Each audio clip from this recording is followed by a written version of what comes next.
Saga présente Sarah, tome 1, une intelligence artificielle de David Gruson, lu par Gaël Bétan. Préface. Préfacer un livre procède toujours d'un exercice périlleux. Trop en dire reviendrait à suppléer en moins bien au texte de l'auteur.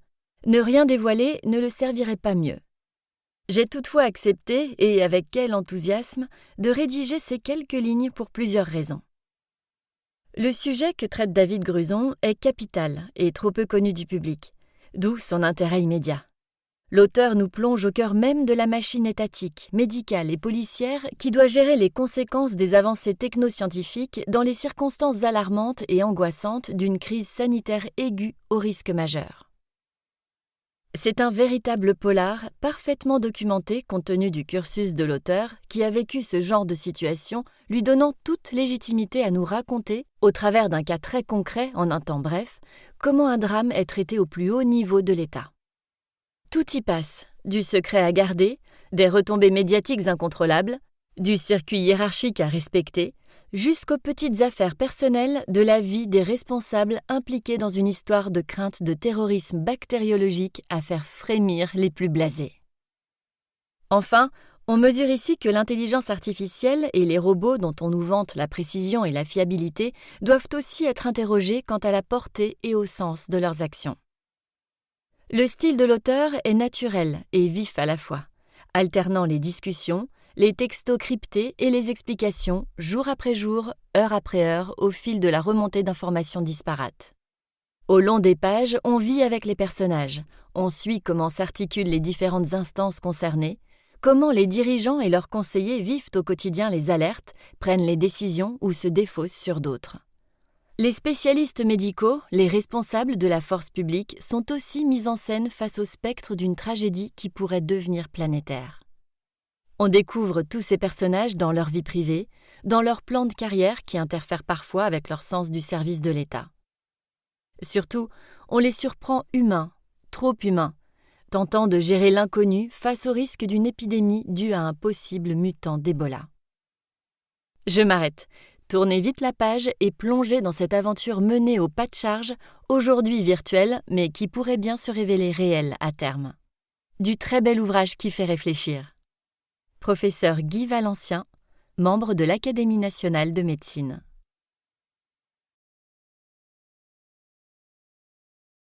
Confidentiel défense.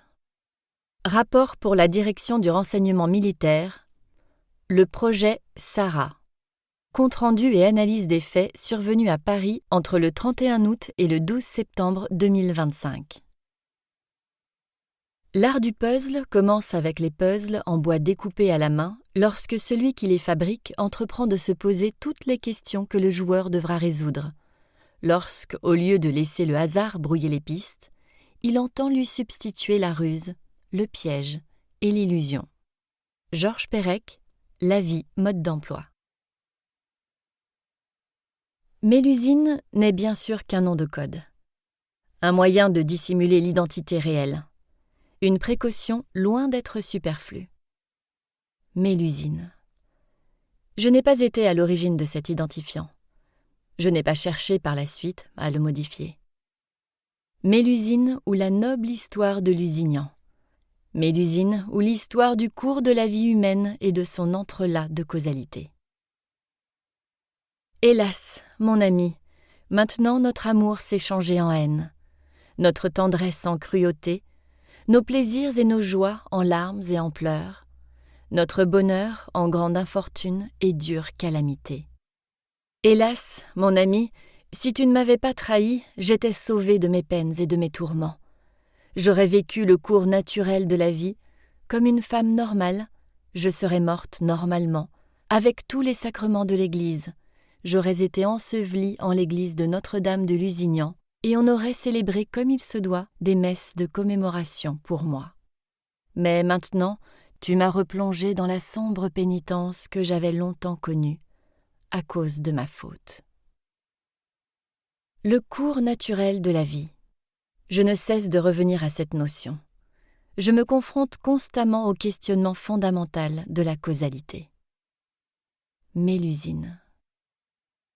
Qu'est-ce qui peut expliquer la profondeur du lien qui unit désormais ce nom de code à ce que je suis réellement? C'est, en définitive, le sens d'ensemble des faits dont j'ai à vous faire rapport. Cette expérience m'a, en tout état de cause, profondément changée. Je ne pourrai plus jamais être la même. Je mesure le chemin parcouru depuis mes débuts au laboratoire de génétique Genside. Je réalise aussi le poids de ma responsabilité. Je dois m'en expliquer, retracer le cours des choses. Remonter le fil d'une chronologie pour retracer des faits n'est en soi pas très simple et impose de mobiliser des sources multiples. Mais lorsque ces faits ont pris, comme c'est le cas ici, une tournure médiatique extrême et ont frappé ce que certains appellent l'opinion publique, cette tâche est encore plus ardue. En effet, la multiplicité des médias, des sites internet, des vecteurs d'information de tous ordres donne aujourd'hui une perception très fragmentée de la réalité. J'ai beaucoup lu, j'ai beaucoup appris. Et je sais donc, depuis Paul Watzlawick et La réalité de la réalité, que cet univers du tout-communication brouille l'appréhension du réel. Watzlawick est pour moi un pionnier, un vrai libérateur. J'y reviendrai. Ce qui est important ici, c'est la compréhension de la multiplicité de ces informations, la capacité à savoir ce qui est important et ce qui l'est moins. J'ai ce sens du détail. Je me suis donc efforcée de retranscrire les événements qui se sont déroulés entre le 31 août et le 12 septembre 2025 pour en rendre tout à la fois l'enchaînement et l'intelligibilité. La compréhension des faits ne doit pas être affectée par un biais de perception rétrospective. Ce serait en effet une erreur lourde de n'analyser cette séquence que selon le seul prisme de son issue ou du rôle que j'ai pu y jouer. Afin de restituer le plus fidèlement possible cette période, j'ai mobilisé tout le matériau d'information que j'ai pu réunir. Ces éléments peuvent présenter un caractère fragmentaire, mais ils sont toujours étayés. C'est ainsi le cas des comptes rendus d'écoute téléphonique ou des bandes de vidéosurveillance auxquelles j'ai pu avoir accès. J'en ai préservé l'intégrité. S'agissant des écoutes, j'ai ainsi repris les notations utilisées dans les transcriptions pour identifier les locuteurs. Je me suis limitée à y ajouter parfois quelques indications complémentaires dégagées du contexte ou d'images enregistrées. Le seul fil chronologique n'aurait cependant pas suffi pour retracer dans toute leur profondeur les enjeux de cette période. Je me suis donc autorisée à entrecouper le récit d'interludes permettant d'appréhender la genèse du projet, puis le sens qu'il a été amené à prendre. Beaucoup des notions que j'aborderai vous seront très probablement déjà connues. J'espère que vous ne m'en voudrez pas. Mais il était important pour la suite de faire preuve de pédagogie. Pour la même raison, j'ai organisé la retranscription du déroulement des faits autour de l'identification des personnes ayant pu jouer un rôle particulier dans les différentes séquences. J'ai également souligné plus particulièrement les actions que j'ai eu à mener. Cependant, pour ne pas brouiller le matériau du rapport, je me suis identifiée le plus souvent à la troisième personne. D'abord comme un acteur parmi les autres. Cette manière de retranscrire les faits visait également à rendre plus intelligibles mes actes, à les resituer dans un continuum afin que vous puissiez mieux les juger. Je dois vous dire d'emblée que je ne peux rien regretter. Mon action ne peut être dissociée du projet, de son élaboration jusqu'à sa concrétisation. Même s'il restera une étape incontournable de mon parcours, je m'en suis désormais un peu éloignée. Je le regarde à présent avec une certaine distanciation, appelée sûrement à s'accroître avec le temps. Je réalise en produisant ce document qu'il ne sera sans doute jamais rendu public. Les risques sont trop grands et les personnes impliquées trop nombreuses. Mais je devais donner ma perception de cette période. Le danger aurait été encore plus grand de ne pas répondre à ce besoin de clarification. Je ne peux pas en avoir peur.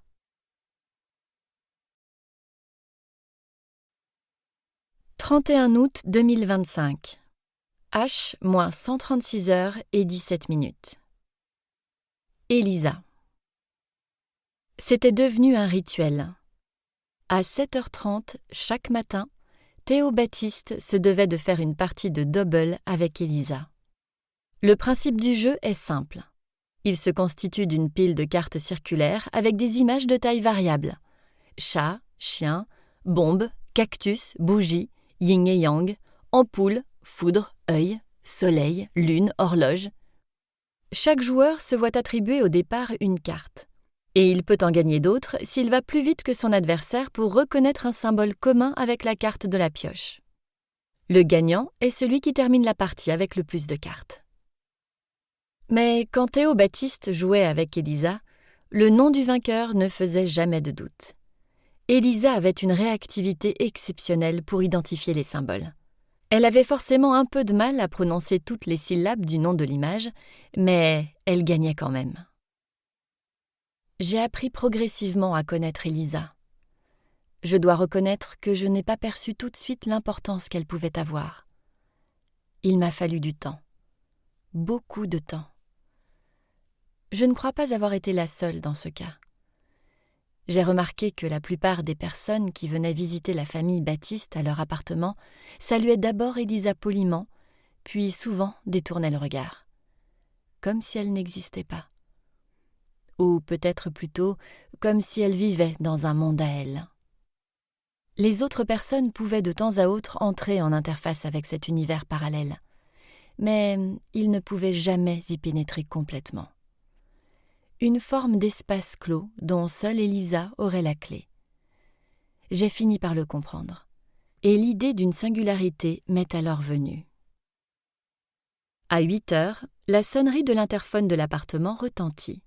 C'était l'heure d'arrivée de l'assistant personnel d'Elisa.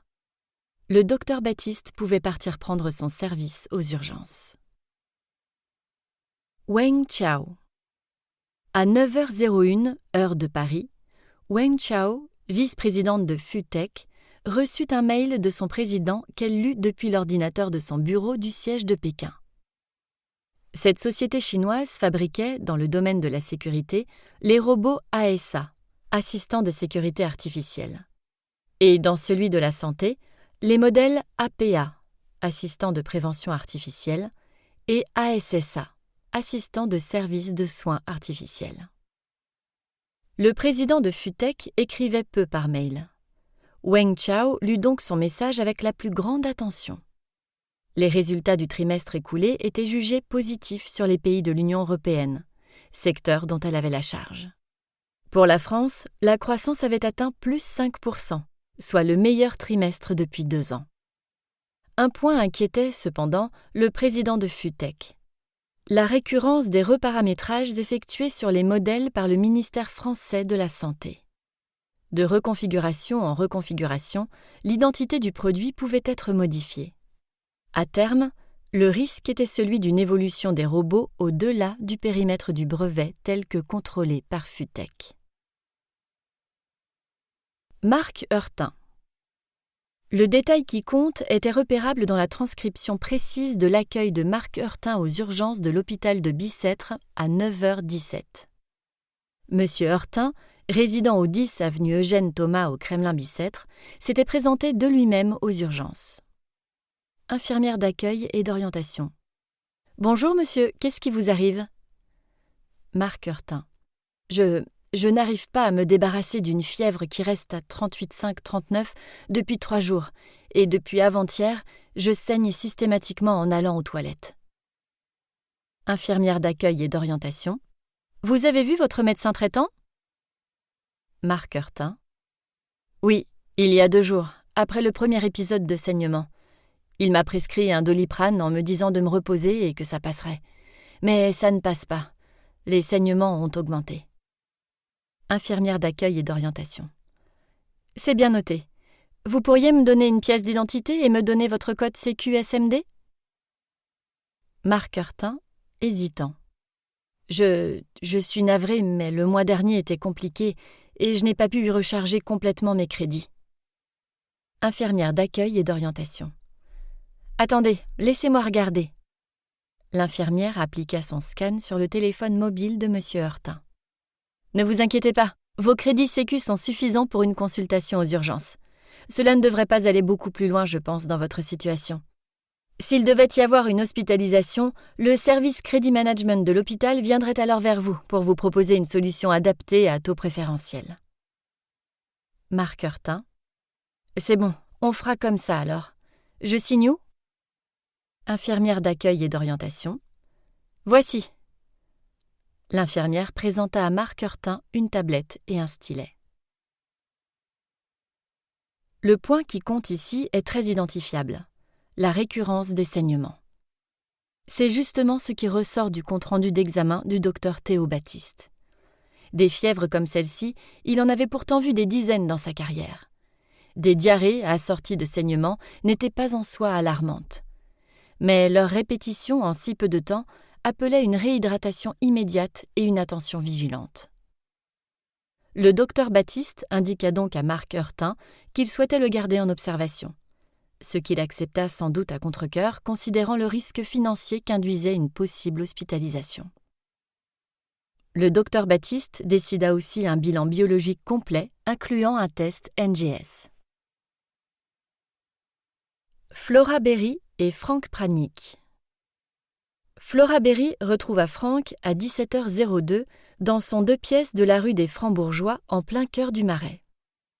Flora avait rencontré Franck 6 mois plus tôt. Il était venu à la Galerie d'art contemporain dont elle était propriétaire depuis 3 ans, rue de Bellechasse, dans le 7e arrondissement. Ce genre de rencontre était devenu de plus en plus rare. Il était beaucoup plus sécure et plus efficace, comme le disaient les publicités diffusées sur Pangolink, d'utiliser une plateforme numérique. Cela permettait d'assurer un préfiltrage en fonction des attentes exprimées et de limiter les risques de déception. Chacun savait à quoi s'attendre. 2 plateformes dominaient le marché national depuis 2023. Fiancia permettait de vérifier la respectabilité d'un partenaire à partir d'une exploration des traces antérieurement laissées par lui dans l'univers numérique. Cette application était majoritairement utilisée par des personnes désireuses d'en savoir plus avant de passer à des formes d'engagement plus durables. Moment était destiné aux relations furtives, voire adultères. L'efficacité de son algorithme lui avait permis d'écraser la concurrence 18 mois après son lancement mi-2022. Les 2 plateformes avaient été rachetées en 2024 par le méta-réseau social Pangolink. Mais dans le cas de Flora Berry et Franck Pranic, il n'y avait eu aucune intermédiation numérique. Une rencontre humaine. Un phénomène exceptionnel. Comme leurs échanges de SMS le dévoilaient, Franck s'était montré, au fil du temps, de plus en plus insistant. Mais Flora lui avait répondu invariablement qu'elle n'était pas prête à mettre sa famille en péril. Jérôme Cluzel. Le commissaire Jérôme Cluzel travaillait depuis 10 ans à la criminelle. Il avait connu, au cours de cette période, la transformation profonde de son exercice professionnel. La police scientifique et numérique, PSN, était progressivement devenue la branche noble s'agissant de la conduite des enquêtes. La rupture symbolique était intervenue en 2023, quand les 10 premiers au classement de sortie de l'école des commissaires choisirent tous la PSN. Sur le terrain, le déploiement des assistants de sécurité artificielle avait également radicalement modifié les missions de surveillance de la voirie, de prévention des incivilités et d'interpellation en cas de flagrant délit. Les ASA ne pouvaient intervenir que sous l'autorité des policiers humains. Mais le spectre d'action des robots était déjà si étendu que le métier même de policier avait sensiblement évolué. Les gardiens de la paix étaient ainsi appelés aussi bien à réaliser des actions directes qu'à manager des équipes d'ASA.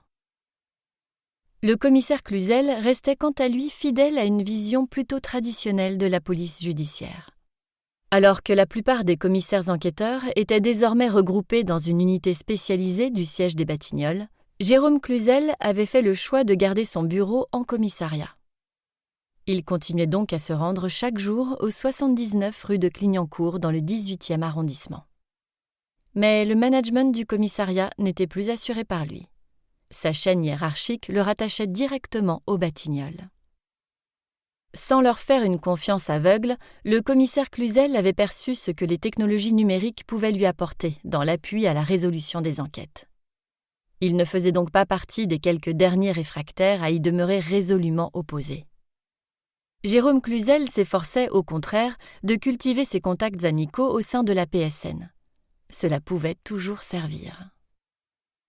Ce 31 août, il rentra à 18h30 à son appartement de la rue de la Roquette, dans le 11e arrondissement. Tania l'y accueillit d'un « Ta journée s'est bien passée ?» Jérôme répondit par son habituel « Oui, pas de souci, et il vaut mieux avoir beaucoup de travail que pas du tout. » Le commissaire fit 45 minutes d'exercice physique. Son rameur lui indiqua que sa consommation de calories avait été supérieure de 1,28% à celle de la veille et de 0,53% à sa moyenne annuelle. Il prit une douche qu'il régla vocalement sur 37 degrés Celsius. Tania l'appela ensuite pour le dîner. Ce soir-là, il y avait steak de soja, boulgour et salade de roquette au menu. Général Marquet. À 19h45, le général Alain Marquet, directeur du renseignement militaire du ministère de la Défense, reçut un message crypté de l'analyste qui suivait Vigoureux. Le signal qui permettait de repérer l'agent français se déplaçait vers le nord-est le long de la vallée de l'Euphrate. La conclusion qui en était tirée par l'analyste se révélait nette.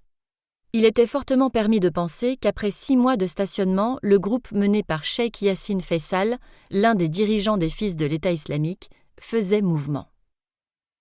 L'information remonta dans l'heure qui suivit au directeur de cabinet du ministère de la Défense et au secrétaire général de l'Élysée. La loi antiterroriste de 2022 avait facilité ces circuits directs rapides en positionnant l'ensemble du renseignement antiterroriste et de sécurité nationale sous l'autorité de la Défense. Le positionnement et les capacités d'action de la Direction du renseignement militaire, DRM, s'en étaient trouvés considérablement élargis. Ce 31 août fut donc la journée décisive. Les événements des jours suivants devaient, pour l'essentiel, découler de ces 2 faits presque simultanés. L'arrivée de Marc Heurtin aux urgences de Bicêtre et le repérage du mouvement du groupe Faisal. J'ai plus tard compris que, dans la psychologie collective, la concomitance de facteurs est souvent relue comme induisant un rapport de causalité.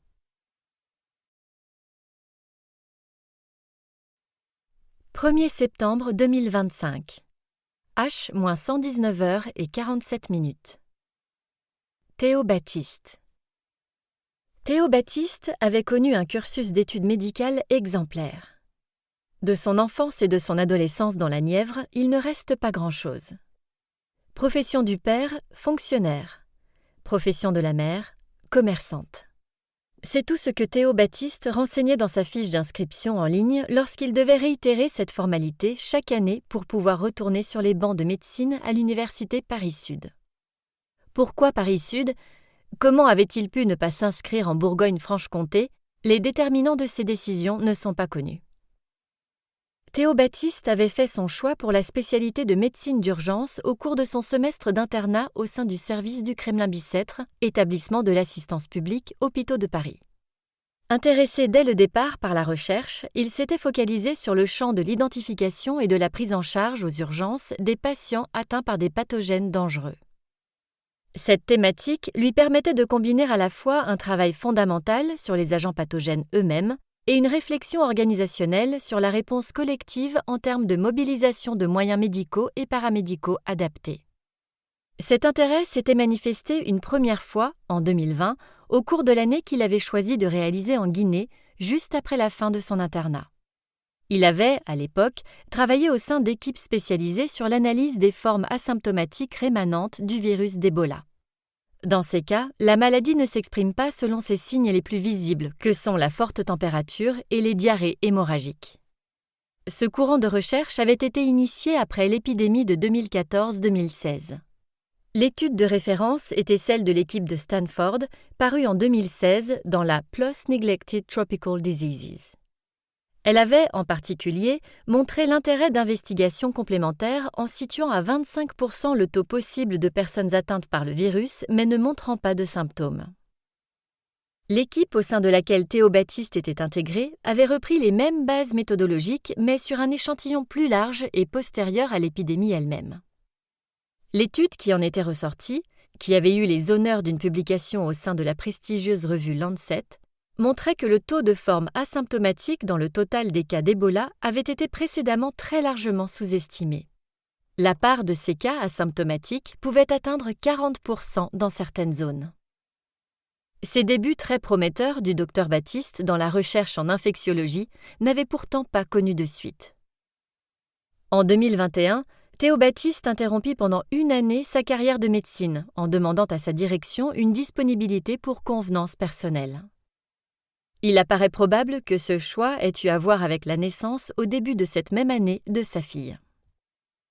Agathe Baptiste avait accouché de la petite Elisa le 11 février à 14h54.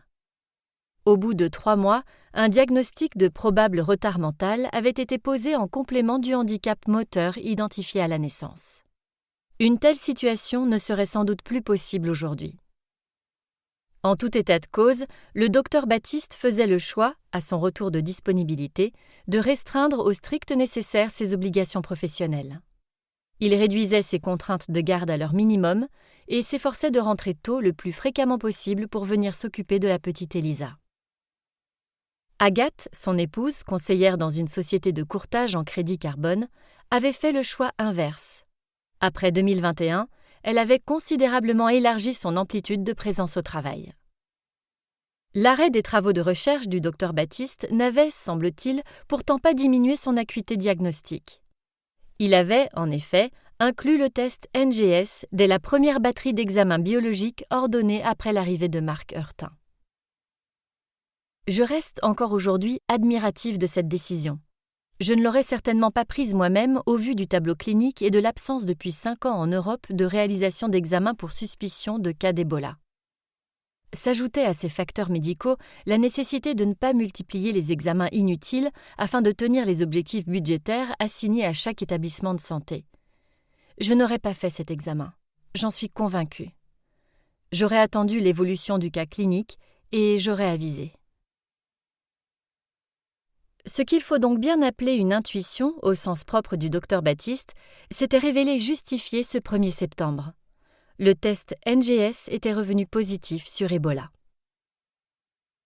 Dès réception à 8h47 du résultat du test, le Dr Baptiste ordonnait le renforcement des premières mesures d'isolement prises et le placement de Marc Heurtin en chambre Ebola. Depuis l'épidémie qu'avait connue l'Afrique de l'Ouest, chaque hôpital disposant d'un service d'accueil des urgences devait être équipé d'une chambre adaptable au confinement de patients affectés par des pathogènes dangereux. Dès qu'il eut connaissance de ce résultat, le Dr Baptiste prit également toutes les dispositions en vue d'opérer les signalements requis par les normes et protocoles en vigueur. À 9h32, l'ensemble des remontées numériques auprès du chef de pôle, de la présidence de la commission médicale d'établissement, de la direction de l'hôpital, de la direction générale de l'AP-HP et des autorités sanitaires étaient opérées. Ce délai pouvant être considéré comme satisfaisant.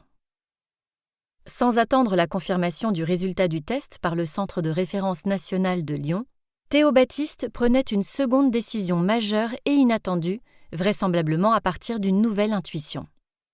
Il ordonnait la réalisation d'un génotypage local du virus Ebola présent dans l'organisme de Marc Heurtin. Une telle opération aurait dû, en principe, faire l'objet d'une autorisation nationale. Le Dr Baptiste passa outre le protocole. Général Marquet. Vigoureux travaillait pour les services français depuis 4 ans maintenant. Il avait été de ces Français partis faire le djihad en Syrie. Des premiers contacts avaient pu être établis via sa famille restée à Lunel au moment de la chute de Raqqa. Plusieurs années avaient été ensuite nécessaires pour le retourner et s'assurer de sa loyauté. Des avantages matériels avaient été progressivement accordés à sa famille. La promesse d'une amnistie complète le concernant à son retour en France et le positionnement de sa sœur, atteinte d'un cancer rare, sur la liste des patients bénéficiant de l'autorisation temporaire d'utilisation d'un nouveau médicament avaient achevé de le convaincre. Les facilités accordées étaient, cependant, conditionnées à la communication de renseignements probants. Le général Alain Marquet avait demandé à être tenu directement et personnellement informé de toutes les évolutions du dossier Vigoureux. Fort de sa longue expérience, il savait reconnaître une source prometteuse.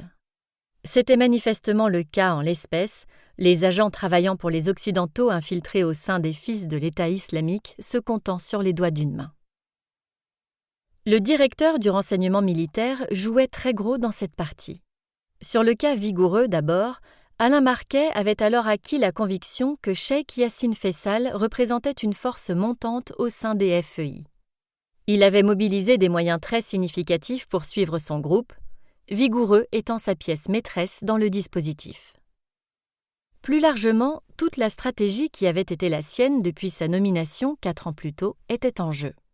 Après les attentats de 2021, le général Marquet avait su mobiliser tous ses réseaux, à la Défense et ailleurs, pour obtenir, en 2022, des arbitrages majeurs du chef de l'État. Une partie très importante des crédits du programme d'investissement d'avenir avait, ainsi, été réorientée pour soutenir l'effort national d'innovation dans la lutte contre le terrorisme. 34 milliards d'euros au total avaient ainsi pu être dédiés sur 5 ans à cette démarche. L'emploi de ces moyens était, dans son ensemble, placé sous l'autorité du directeur du renseignement militaire et couvert par le secret défense. Les contrôles susceptibles d'être exercés par le Parlement et la Cour des comptes sur ces fonds en étaient réduits d'autant. Conjugué à la fusion des services de renseignement, cet engagement budgétaire sans précédent avait fait en quelques années d'Alain Marquet l'un des personnages les plus influents de l'État. L'un des plus craints aussi. Cette position de pouvoir lui avait valu toute une série de surnoms. Le proconsul, le gouverneur, le cardinal, voire le prince. Cette situation avait aussi nourri de très sérieuses inimitiés à son encontre. D'abord formulées mezza voce dans le contexte post-traumatique de 2021, les objections gagnèrent en vigueur avec le sentiment d'un éloignement de la menace terroriste. Le consensus des analystes faisait ainsi état, mi-2025, d'une désagrégation en cours des fils de l'État islamique sous l'effet de luttes d'influence entre factions rivales. La raison d'être même de ces moyens exorbitants du droit commun avait été ouvertement questionnée par l'opposition de gauche radicale dans le cadre des travaux préparatoires au projet de loi de finances pour 2026. Et derrière la polémique budgétaire se posait aussi naturellement une question de pouvoir. Celle de la légitimité de cette concentration de tous les leviers de la lutte opérationnelle contre le terrorisme entre les mains d'Alain Marquet. La nouvelle d'une mise en mouvement du groupe Fayçal était donc tout sauf neutre. Et ce, d'autant plus que le général Marquet eut un contact convergent, ce 1er septembre, avec son confrère jordanien Farouk Mokhtar. Les deux hommes se connaissaient de longue date. Leur proximité était à peine dissimulée, mais personne n'était en capacité de remonter à l'origine exacte de leur rencontre. Certains évoquaient la guerre d'Irak de 2003. En tout état de cause, le chef des services du royaume hachémite avait dû une partie de son ascension aux bonnes ondes diffusées par Alain Marquet auprès de la CIA. C'est donc naturellement que Mokhtar contacta Marquet par canal crypté à 16h30. Il lui expliqua avoir eu l'indication, quelques heures plus tôt, d'une présence de Fayçal dans la région de Sinjar, à la frontière de la Syrie et de l'Irak, côté irakien. Franchir une frontière, désormais aussi contrôlée, induisait une prise de risque certaine pour un responsable de ce rang des FEI. Le déplacement devait donc en valoir la peine. C'est sûrement à compter de ce moment qu'Alain Marquet acquit la conviction que Fayçal préparait une action d'envergure. Le signal de Vigoureux le localisait également dans cette zone. Plus qu'une confirmation de l'écho jordanien, il s'agissait aussi d'un gage de plus de la valeur acquise par l'agent français. Le cheikh Yassine Fayçal l'emmenait avec lui, même dans un transit aussi périlleux. En dépit de ce contexte, Alain Marquet ne dérogea pas à sa tradition sacro-sainte. Quand il était à Paris, il s'efforçait d'être toujours à son domicile à 19h30, boulevard Malesherbes, dans le 8e arrondissement. Il ne manquait à l'appel que les soirs de convocation à Matignon ou à l'Élysée. Le ministre de la Défense, en poste depuis une année seulement, connaissait et craignait suffisamment le général Marquet pour lui éviter le désagrément de le solliciter sur ce créneau horaire. C'était le moment où Victoire Marquet accueillait son mari avec sa soupe du soir. Le général Marquet n'aimait rien de plus que de dîner d'un potage frais, de pain et d'un bon morceau de fromage, mozzarella, chèvre ou osso irati de préférence. Le dîner se déroulait la plupart du temps dans le silence et durait de 3/4 d'heure à 1 heure. La séquence s'achevait sur un compliment à son épouse sur la qualité de la soupe.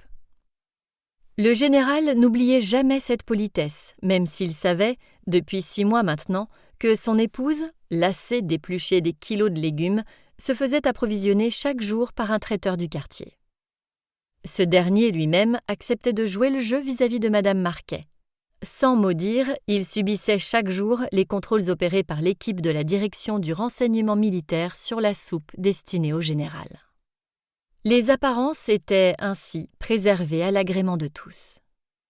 Après quoi, Alain Marquet prenait un café et repartait au ministère jusqu'à 1 heure du matin. Il lui arrivait d'y dormir certaines nuits. Jamais plus de 3h30, même quand l'actualité le permettait pourtant. Le général avait une formule pour en expliquer la raison. Mieux vaut dormir peu par temps calme, c'est souvent le moment choisi par l'adversaire pour frapper. Alain Marquet respecta strictement son quantum de sommeil cette nuit-là. Jérôme Cluzel. À 23h45, assise à gauche du lit double de la chambre de l'appartement de la rue de la Roquette, Tania regardait dormir Jérôme Cluzel. Quelques heures plus tôt, le commissaire lui avait raconté sa journée autour du dîner. Il lui avait exprimé sa lassitude devant le manque d'intérêt des dossiers sur lesquels il travaillait. Depuis plusieurs semaines, il en était réduit à traiter de menus larcins. Tout au plus, quelques vols à l'étalage ou à la roulotte. Cette activité était suffisante pour l'occuper, parfois même jusqu'à des heures tardives, mais ne suffisait pas à stimuler sa fibre professionnelle. Comme le commissaire le disait souvent à Tania, les choses ont bien changé. Depuis le déploiement des assistants de sécurité artificielle, ASA, les chiffres des crimes et délits avaient significativement diminué et l'activité de la police criminelle s'en était trouvée d'autant affectée. Le dernier homicide dont avait été saisi le commissaire Cluzel remontait à plus de 6 mois. Une éternité par rapport à ce qu'il avait connu au cours de la première partie de sa carrière. Sa situation matérielle s'était pourtant nettement améliorée.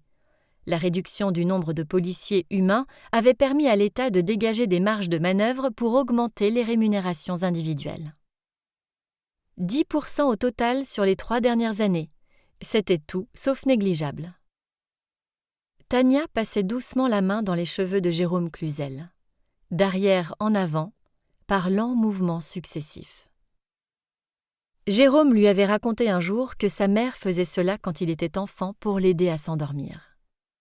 Tania s'appliquait à mettre dans ses gestes le plus de douceur possible et à en réduire très progressivement l'intensité, jusqu'à ce que Jérôme atteigne le stade du sommeil profond. Mail du Centre national de référence de Lyon. Objet. Résultat d'analyse du patient présentant des symptômes du virus Ebola à l'hôpital de Bicêtre. Suite à la suspicion d'un cas positif Ebola à l'hôpital de Bicêtre, 78 rue du Général Leclerc, 94 270 Le Kremlin-Bicêtre. Des analyses ont été effectuées ce mardi 2 septembre au sein du Centre national de référence de Lyon. Des 3 échantillons de sang prélevés chez le cas suspect et analysés au CNR, tous se sont révélés positifs au virus Ebola sérotype Zaïre RT-PCR. Notre pays dispose des ressources suffisantes pour contenir le virus Ebola afin d'éviter une épidémie. Cependant, il est nécessaire d'agir dans les plus brefs délais car l'épidémie de la maladie à virus Ebola constituerait une catastrophe sanitaire pour notre pays.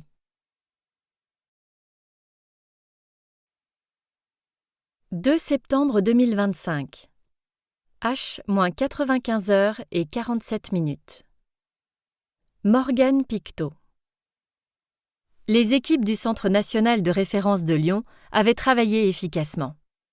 La confirmation du cas positif avait été obtenue à 0h30. La directrice générale de l'Agence régionale de santé d'Île-de-France, le directeur général de la santé et le cabinet de la ministre chargée de la santé étaient informés dans la foulée. Morgane Pictot, conseillère technique du cabinet, de permanence cette nuit-là, prenait la décision d'en référer immédiatement et simultanément au chef du pôle sécurité sanitaire, au directeur de cabinet et à la ministre. Ce n'était pas si évident a priori, dans la mesure où Madame Pictot n'était arrivée dans l'équipe que l'année précédente. Elle aurait très bien pu se cantonner, dans un souci de gestion d'ego et de préséance administrative, à prévenir son chef de pôle et lui laisser l'apanage de l'échange direct avec l'autorité ministérielle. Morgane Pictot avait eu raison.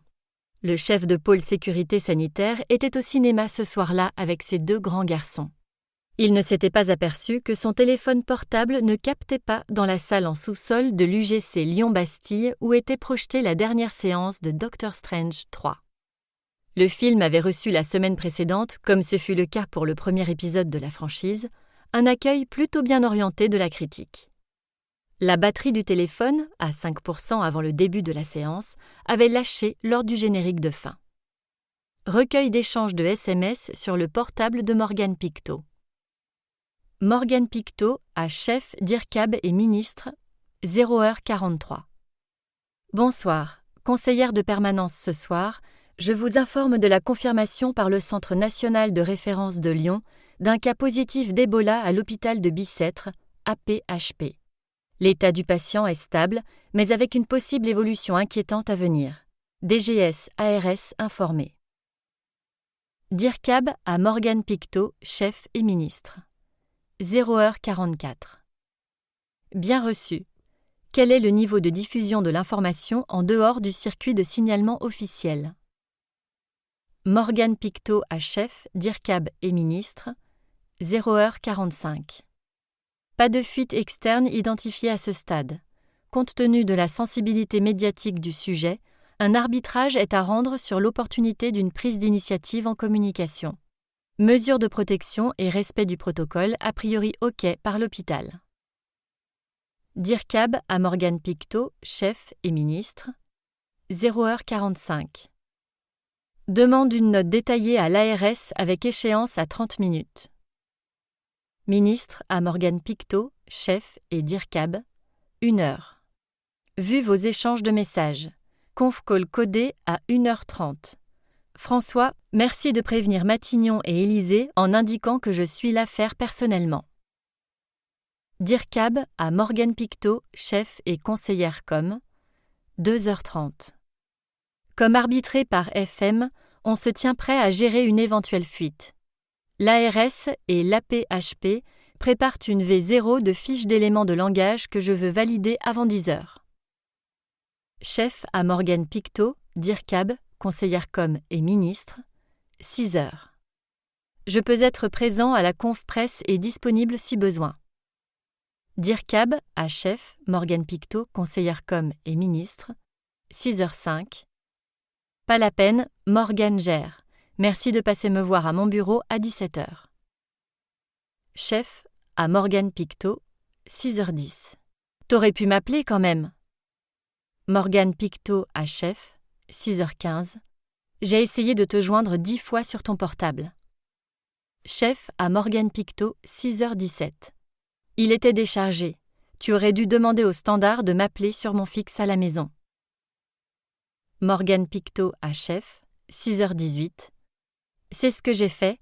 J'ai eu en ligne en pleine nuit ton ex-femme qui m'a dit qu'elle n'avait pas ton nouveau fixe. Emma Hochberg.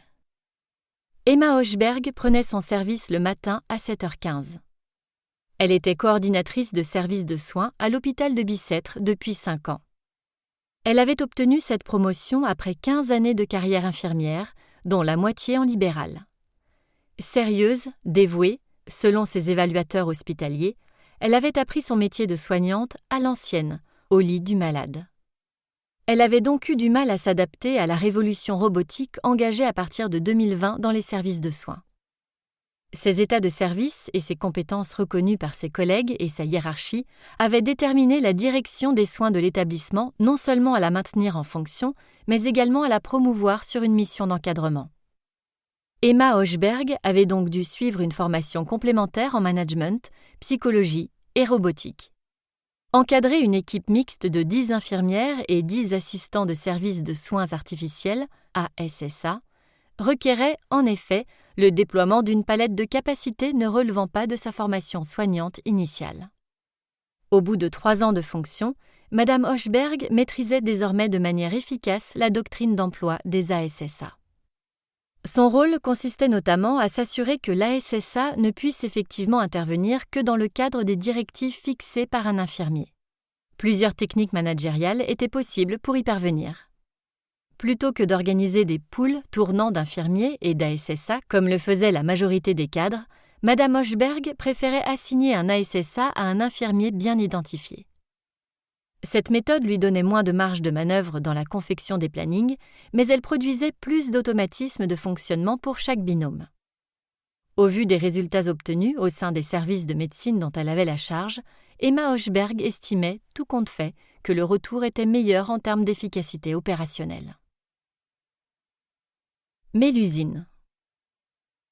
Dès qu'il y avait eu l'information sur le résultat du centre de Lyon, le général Marquet avait demandé à Mélusine de le rejoindre à son bureau à 8 heures.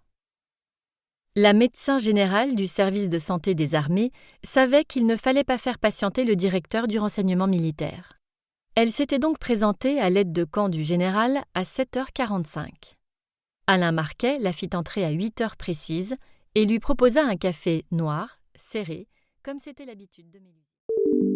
Nous espérons que vous avez apprécié cet aperçu. Pour continuer à écouter ce livre audio sur Google Play Livres, utilisez le lien dans la description de la vidéo.